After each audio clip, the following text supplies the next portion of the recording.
Welcome back to our channel. നമ്മളിപ്പോൾ ഒരു മൂന്നാർ ട്രിപ്പിലാണ്. തലേ ദിവസം ഞങ്ങൾ അങ്കമാലി ആയിരുന്നു കേട്ടോ സ്റ്റേ. അപ്പോൾ അവിടുന്ന് മൂന്നാറിലേക്കുള്ള ഓൺ ദ വേയിലാണ്. അപ്പോൾ ഏകദേശം മൂന്നാർ എത്താറായപ്പോൾ നമ്മൾ ജസ്റ്റ് ഒന്ന് വണ്ടി നിർത്തിയപ്പോൾ അതാ ബാക്ക്ഗ്രൗണ്ടിൽ നല്ലൊരു ബലൂൺ ഇങ്ങനെ പൊന്തിക്കൊണ്ടിരിക്കുന്നുണ്ട്. അപ്പോൾ നമുക്ക് സംഭവം പിടികിട്ടി ഇവിടെ എവിടെയോ ഒരു ഹോട്ട് എയർ ബലൂണിൻ്റെ റൈഡ് ഉണ്ടെന്നുള്ളത്. അപ്പോൾ ജസ്റ്റ് ഇങ്ങനെ മുന്നോട്ട് പോയി നോക്കിയപ്പോൾ അതാ ഇവിടെ സൈഡിലായിട്ട് ഒരു ബോർഡ് കണ്ടു. അപ്പോൾ എന്തായാലും ഒന്ന് കയറി നോക്കാം എങ്ങനെ ഉണ്ടെന്നൊന്നും അറിയാലോ. നമ്മൾ സാധാരണ കാപ്പഡോക്കിയയിലും പിന്നെ ദുബായിലൊക്കെ പോലെയുള്ള സ്ഥലങ്ങളിലാണ് ഹോട്ട് എയർ ബലൂൺ റൈഡ്സ് ഒക്കെ കണ്ടിട്ടുള്ളത്. ഇതിപ്പോൾ കേരളത്തിലും ഉണ്ടെന്ന് കണ്ടപ്പോൾ നമുക്ക് ഭയങ്കര ഒരു അതിശയമായിരുന്നു കേട്ടോ. നമ്മൾ സത്യം പറഞ്ഞ ആദ്യത്തെ ബലൂൺ കണ്ടതിന് ശേഷം ഗ്ലാസ്സിലൂടെ പുറത്ത് തന്നെ നോക്കിയിരിക്കുകയായിരുന്നു ഇനിയും കാണുന്നുണ്ടോ എന്ന് അറിയാൻ വേണ്ടിയിട്ട്. അപ്പോഴാണ് നമ്മൾ 2-3-4 ഹോട്ട് എയർ ബലൂൺ ഒരുമിച്ച് ഇങ്ങനെ മുകളിലേക്ക് പൊങ്ങി പോകുന്നത് കണ്ടത്. അടുത്തടുത്തല്ല, കുറച്ച് ഡിസ്റ്റൻസിലായിട്ടാണ്. അപ്പോൾ ഇവിടെ ഈ ഒരു റൈഡ് മാത്രമല്ല കേട്ടോ, വേറെ എവിടേക്കോ ഇങ്ങനെ നടത്തുന്നുണ്ട്.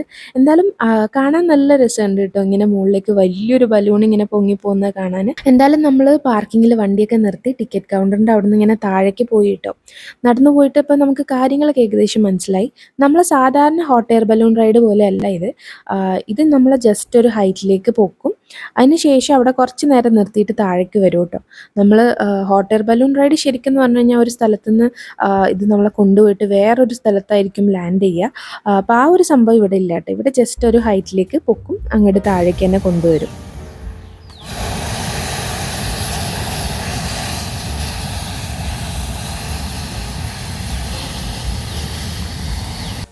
ഈ ഒരു സൗണ്ട് ഭയങ്കര ലൗഡാണ് കേട്ടോ. ഉള്ളിലിരിക്കുന്ന ആൾക്കാർക്ക് നമ്മളെക്കാളും കൂടുതൽ അതിന് ബുദ്ധിമുട്ടുണ്ടാവും. പിന്നെ മാത്രമല്ല അതിൻ്റെ ഉള്ളിൽ കുറച്ച് ചൂടും ഉണ്ടാവും കേട്ടോ. ആ ഒരു ഫ്ലെയിമിൻ്റെ ചൂട് നേരെ താഴെ ഇരിക്കുന്ന ആൾക്കാർക്ക് ഫീൽ ചെയ്യുന്നുണ്ടാവും. കാണാൻ നല്ല രസമുണ്ട് കേട്ടോ. സത്യം പറഞ്ഞാൽ റൈഡ് പോകണം എന്നൊക്കെ ആഗ്രഹമുണ്ട്, പക്ഷേ ഹിലുവിന് പേടിയാവോ എന്നുള്ളൊരു കാര്യം കൊണ്ട് ചെറിയൊരു ടെൻഷനുണ്ട്. അത് മാത്രമല്ല ഇതിൻ്റെ ടിക്കറ്റ് പ്രൈസ് കേട്ട് കഴിഞ്ഞാൽ നിങ്ങൾ ഞെട്ടും. ഈ ഒരു ചെറിയ ഡിസ്റ്റൻസിന് വേണ്ടി അവർ ചാർജ് ചെയ്യുന്നത് ഒട്ടും തന്നെ അഫോർഡബിൾ അല്ലാത്ത റേറ്റ് ആണ്. ഈ ഒരു കുറഞ്ഞ ടൈമിന് വേണ്ടി മാത്രം ഇവർ ചാർജ് ചെയ്യുന്നത് പെർ പേഴ്സൺ 1500 ആണ്. അതൊട്ടും വൃത്തിയല്ല കേട്ടോ. അപ്പോൾ അതിനകത്ത് കയറിയ ആൾക്കാരും അതാണ് പറഞ്ഞത്, ആകെ കുറച്ച് മിനിറ്റ് മാത്രമേ മുകളിൽ നിർത്തുന്നുള്ളൂ. അപ്പോൾ അതിന് ഈ ഒരു 1500 ഒരിക്കലും വൃത്തിയായിട്ട് തോന്നിയില്ല. പക്ഷേ നല്ലൊരു വ്യൂ ആണ്. കുറച്ച് ദൂരെങ്കിലും ഒന്ന് പോയിരുന്നെങ്കിൽ കുറച്ചും കൂടെ രസമായിരുന്നു എന്നാണ് എല്ലാവരുടെയും അഭിപ്രായം. ഇതിപ്പോൾ ഞങ്ങൾ വന്നതിന് ശേഷമുള്ള രണ്ടാമത്തെ റൈഡാണ് കേട്ടോ. അപ്പോൾ 2 ഫാമിലിനോടും നമ്മൾ ചോദിച്ചപ്പോൾ പറഞ്ഞത് സ്റ്റാർട്ടിങ്ങിൽ ഇതങ്ങോട്ട് എടുക്കുന്ന സമയത്ത് ഒരു സൗണ്ട് ഉണ്ട്, അത് കുറച്ചൊരു ഇറിറ്റേഷൻ ഉണ്ടാക്കുന്നുണ്ട്.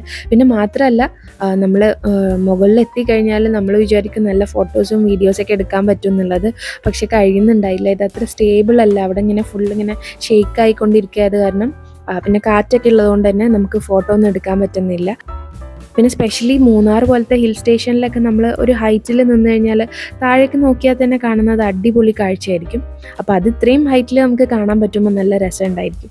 ഈ ഒരു പ്രൈസ് കുഴപ്പമില്ല, അഫോർഡബിൾ ആണെന്ന് തോന്നുന്ന ആൾക്കാർ എന്തായാലും ട്രൈ ചെയ്യണം കേട്ടോ. കാരണം ലൈഫിൽ എപ്പോഴേലും അല്ലേ ഇങ്ങനത്തെയൊക്കെ ഓപ്പർച്യൂണിറ്റി കിട്ടുള്ളൂ. അപ്പോൾ അതെന്തായാലും ഒന്ന് ട്രൈ ചെയ്യണം കേട്ടോ. നല്ല രസമുണ്ട് സംഭവം.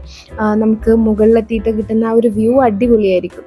അപ്പോൾ എന്തായാലും ട്രൈ ചെയ്യാൻ പറ്റുന്ന ആൾക്കാരാണെങ്കിൽ തീർച്ചയായിട്ടും ട്രൈ ചെയ്യണം.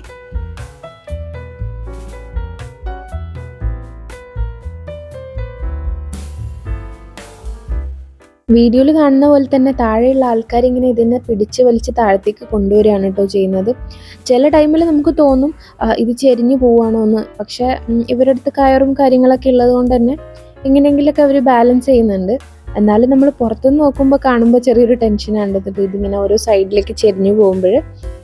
നല്ല രസമുണ്ട് നമുക്കിങ്ങനെ നോക്കി നിൽക്കാനായിട്ട്. ആ ഒരു കൊട്ടയും പിന്നെ അതിൻ്റെ മുകളിൽ ഇത്രയും വലിയൊരു ബലൂണും നല്ലൊരു ഭംഗിയാണ് കേട്ടോ. നമ്മൾ മുകളിലേക്ക് ഇങ്ങനെ നോക്കുമ്പോൾ ആ ഒരു സ്കൈൻ്റെ ബാക്ക്ഗ്രൗണ്ടിൽ ഈ ഒരു ബലൂണ് കാണാൻ നല്ല രസമുണ്ട് കേട്ടോ. നമുക്ക് പുറത്തുനിന്ന് ആരെങ്കിലുമൊക്കെ വീഡിയോ ഒക്കെ ക്യാപ്ചർ ചെയ്ത് കൊടുക്കുകയാണെങ്കിൽ രസമായിരിക്കും. ഞങ്ങളിങ്ങനെ വീഡിയോയും ഫോട്ടോ ഒക്കെ എടുത്ത് കണ്ടപ്പം അതിൻ്റെ ഉള്ളിലുണ്ടായിരുന്ന ഫാമിലി ഞങ്ങളുടെ അടുത്തേക്ക് വന്നിട്ട് ചോദിച്ചു, എടുത്ത വീഡിയോയും ഫോട്ടോ ഒക്കെ ഒന്ന് തരാൻ പറ്റുമോ, അവർക്ക് അതിൻ്റെ അകത്തുനിന്ന് എടുക്കാൻ പറ്റിയിട്ടില്ല എന്നുള്ളത്. അപ്പം ഞങ്ങൾ ഷെയർ ചെയ്ത് കൊടുത്തപ്പോൾ ഭയങ്കര സന്തോഷമായി കേട്ടോ. ഗ്രൗണ്ടിൽ ലാൻഡ് ചെയ്ത് കഴിഞ്ഞാൽ ഇതാ ബലൂൺ ഇങ്ങനെ ചെരിക്കും കേട്ടോ. കാരണം ഉള്ളിലുള്ള പാസഞ്ചേഴ്സിന് ഇറങ്ങണമല്ലോ. അപ്പോൾ ആ ഒരു ടൈമിൽ അതിൻ്റെ അടിയിൽ നിൽക്കുന്നത് നമ്മളാണെങ്കിൽ നമുക്ക് ശരിക്കും ആ ബലൂൺ സൈഡിലേക്ക് വരുമോ എന്നുള്ളൊരു ഫീൽ ഉണ്ടാവും കേട്ടോ. പിന്നെ ഇറങ്ങി കഴിഞ്ഞപ്പോൾ അവരത് സ്ട്രെയിറ്റ് തന്നെ ആക്കി. ഹോട്ട് എയർ ബലൂൺ റൈഡ് നമ്മൾ ചെയ്തിട്ടില്ലെങ്കിലും കണ്ടിരിക്കാൻ നല്ല രസമുണ്ടായിരുന്നു. നിങ്ങളും എൻജോയ് ചെയ്തിട്ടുണ്ടാവും എന്നാണ് വിശ്വസിക്കുന്നത്. അപ്പോൾ ഇങ്ങനത്തെ ഒരുപാട് മൂന്നാറിലുള്ള വിശേഷങ്ങൾ നമ്മളെ വ്ളോഗിൽ ഉടനെ വരുന്നതായിരിക്കും. അപ്പോൾ അതൊക്കെ കാണാൻ നിങ്ങൾക്ക് ആഗ്രഹം ഉണ്ടെങ്കിൽ നമ്മുടെ ചാനൽ മറക്കാണ്ട് സബ്സ്ക്രൈബ് ചെയ്യണം. അതുപോലെ തന്നെ ഈ ഒരു വീഡിയോ നിങ്ങൾക്ക് ഇഷ്ടമായിട്ടുണ്ടെങ്കിൽ ലൈക്ക് ചെയ്യാനും ഷെയർ ചെയ്യാനും മറക്കരുത്. പിന്നെ നമ്മളുടെ ചാനൽ എന്തായാലും ഒന്ന് മറക്കാണ്ട് സബ്സ്ക്രൈബ് ചെയ്യണം.